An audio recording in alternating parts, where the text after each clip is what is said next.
নদীর কচুরিপানায় আটকে রয়েছে অজ্ঞাত পরিচয়ে এক ব্যক্তির মৃতদেহ। উদ্ধার কার্যে পুলিশ। ঘটনাটি নদিয়ার শান্তিপুর 16 নম্বর ওয়ার্ডের স্টিমারঘাট সংলগ্ন ভাগীরথী নদীর। স্থানীয়দের দাবি, শুক্রবার দুপুরে হঠাৎই তারা দুর্গন্ধ পান। এরপর নদীর তীরে গিয়ে দেখে কচুরিপানায় আটকে রয়েছে এক পুরুষ মানুষের মৃতদেহ। জলে ভেসে আসতে পারে বলে প্রাথমিক অনুমান স্থানীয়দের।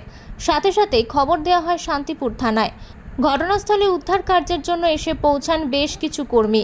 এরপর কচুরিপানা সরিয়ে ওই মৃতদেহটি উদ্ধার করে। নদীতে মৃতদেহ ভেসে আসার ঘটনায় এলাকায় সাময়িক চাঞ্চল্যের সৃষ্টি হয়েছে। চান করতে এসেছিলাম, এবার চান করতে আমি আর আমার ভাসুরি মেয়ে এসেছি, ও আবার দাঁড়ায় ভিডিও করছে। এবার আমি জলে যে ঢুকতেছি ওই সময় চেঁচা উঠেছি, আমি কি হয়েছে রে, তারপর চোখা কিরকম পাড়ার মধ্যে একটা মানুষ মারা দিয়ে আছে। তারপর দুজনে দেখে চেঁচা বাড়ি গিয়েছি। তারপর যে তারপর থানায় ফোন করলাম, এরকম একটা লাশ বেশি আছে বাড়ির সামনে, পাড়ার মধ্যে বেরিয়ে আছে। পাশে তো জল প্রকল্প রয়েছে। হ্যাঁ, জল প্রকল্প রয়েছে, মাঝে মাঝে গরু বাঁধে, ছাগল বাঁধে, তার একটা গন্ধ আলাদা। আর এই গন্ধটা আস্তে আস্তে গন্ধ। ছেলে বলছি কি ও মা মুড়ি খাচ্ছে, ছেলে কলেজের এসে তা বলছি কি ও মা কিরম যেন আস্তে গন্ধ হচ্ছে। তাহলে মানে গঙ্গায় কিছু বেঁধেছে। পাশের বাড়ি একটা ছেলে ও পানা পরিষ্কার করে, ওরা দায়িত্ব দিয়েছে পৌরসভা, তো রোজই বাদে রোজই ছাড়াই।